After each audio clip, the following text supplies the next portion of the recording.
ایک نسل کماتی ہے، ایک اجاڑتی ہے، آپ کی آمدن کم ہو جاتی ہے، آپ کے مزاج مختلف ہو جاتے ہیں۔ ہر وہ بندہ جو اپنی زندگی میں عروج پانا چاہتا ہے، وہ بیوی کو شوہر کے مقدر سے ملنا شروع ہو گیا۔ السلام علیکم ناظرین، آج کے وظیفے میں ہم بہت اہم موضوع ڈسکس کرنے جا رہے ہیں۔ جیسا کہ اکثر لوگوں کو آپ نے یہ کہتے ہوئے سنا ہوگا کہ فلاں شخص فلاں کام کرتا تھا، بات نہیں بنتی تھی، لیکن راتوں رات امیر ہو گیا، یا فلاں شخص نے بہت عرصہ محنت کی، کوئی نہیں جانتا تھا لیکن اچانک مشہور ہو گیا۔ تو یہ جو کام ہے، یہ جو دام ہے، یہ آپ پہ عاشق کیسے ہوتا ہے، آپ کے گرد یہ کیسے گھومتا ہے، یہ جاننے کے لیے ایک ایسا طلسماتی وظیفہ جس کا ذکر کچھ دن پہلے سید محمد علی زنجانی صاحب فرما رہے تھے، تو ہم نے سوچا، ہم نے ریکویسٹ کی کہ یہ وظیفہ آپ تک بھی پہنچایا جائے۔ اس کے محرکات کیا ہیں، اس کا کیا طریقہ ہے اور اس کے فوائد کیا ہیں، وہ جانیں گے سید محمد علی زنجانی صاحب سے۔ بہت شکریہ بخاری صاحب۔ اور اس میں کوئی شک نہیں کہ اللہ جس کو چاہے عزت دے، جسے چاہے ذلت دے، لیکن میرا ایمان یہ ہے کہ اللہ اپنے جس نے ہمیں تخلیق کیا ہے، وہ انسان کو بار بار موقع دیتا ہے کہ وہ اپنی زندگی میں آگے بڑھے، آگے نکلے۔ اور زندگی بھی اور مقدر بھی، تقدیر بھی، بخت بھی انہی لوگوں کا ہمیشہ بلند رہتا ہے جو اپنے کام سے عشق کرتے ہیں، اپنے کام سے محبت کرتے ہیں، اپنی ذات کے اندر موجود ان خوبیوں کو تلاش کرتے ہوئے اپنی زندگی کو بہتر کرنے کی کوشش کرتے ہیں۔ کئی دفعہ ایسا ہوتا ہے کہ آپ کا ایک اچھا دور چل رہا ہو اور اس میں آپ بہت پیسہ کماتے ہیں، بہت آگے نکلتے ہیں، پھر ایک ایسا دور بھی آ جاتا ہے کہ جس میں آپ تنزلی کا شکار، یا آپ کی آمدن کم ہو جاتی ہے، آپ کے مزاج مختلف ہو جاتے ہیں۔ پھر ایسا ہوتا ہے کہ کسی شخص کے آ جانے سے اس کے اچھے نصیب سے بھی آپ کا کام اچھا ہو جاتا ہے، یا آپ کے گھر میں کوئی بچہ پیدا ہوا، اس کے پیدا ہو جانے کے بعد آپ کی زندگی میں ترقی شروع ہو گئی، یا شادی کے بعد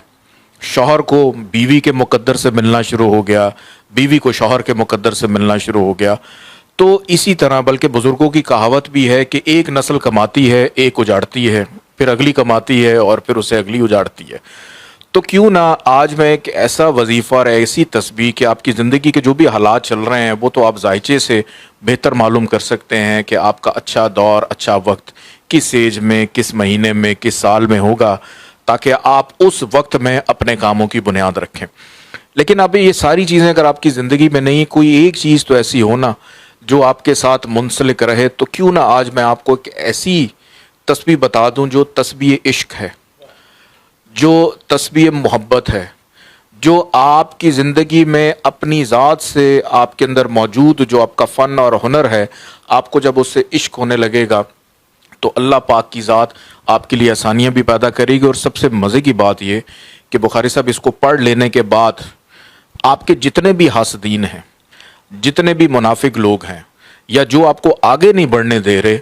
وہ آٹومیٹیکلی سائڈ پہ ہونا شروع ہو جاتے ہیں۔ اور اس کی بڑی فضیلتیں ہیں اور بہت سارے لوگ اس کے بارے میں جانتے بھی ہیں۔ لیکن اس تسبیح عشق کو آپ نے پڑھنا کیسے؟ کیونکہ ایسٹرالوجی کے اندر ہم جب بھی کوئی چیز دیکھتے ہیں تو ہم علم کا تعلق ہے جوپیٹر سے۔ تو آپ کے گھر میں اگر چنے موجود ہیں کہ 9 دانے آپ لیں چنے کے، اور ہر ایک دانے کے اوپر آپ رات کو عشاء کی نماز کے ساتھ ایک دفعہ اگر آپ اس پہ سورہ کوثر پڑھ لیں، اور پھر اس کے بعد دوسرے دانے پہ آپ سورہ کوثر پڑھ لیں، پھر اسی طرح تیسرے پہ، چوتھے پہ، اور 9 دانوں کے اوپر اگر آپ سورہ کوثر پڑھ لیتے ہیں اول آخر 14 دفعہ درود پاک کے ساتھ، اور ان 9 دانوں کو آپ صبح کسی پرندوں کو ڈال دیں یا آپ کہیں پہ بھی باہر رکھ دیں، اللہ کی مخلوق ہے وہ اس کو کھا لے گی۔ لیکن اس عمل کو اگر آپ 90 روز مسلسل اپنی زندگی کا حصہ بنا لیتے ہیں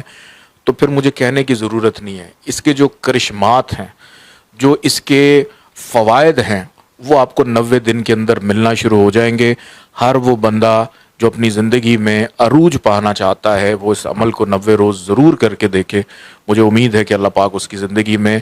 بہت زیادہ کام۔ میں جب بزرگان دین کی وہ کتابیں پڑھ رہا ہوتا ہوں تو میں بڑا حیران ہوتا ہوں کہ یہ چھوٹی چھوٹی چیزیں جو ہم پڑھتے ہیں لیکن ان کے فوائد سے ہم انجان ہوتے ہیں، اور اس کو ایک خاص طریقے سے اگر کیا جائے تو اللہ پاک مدد بھی کرتا ہے۔ اس کی زکوٰۃ بہرحال نکال دیجیے گا، ایک ہی دفعہ نکالنی ہے، اور وہ ہے 9 روپیہ، کہ 9 روپے کی آپ زکوٰۃ اس کی نکال دیجیے، اللہ پاک آسانی کرے گا۔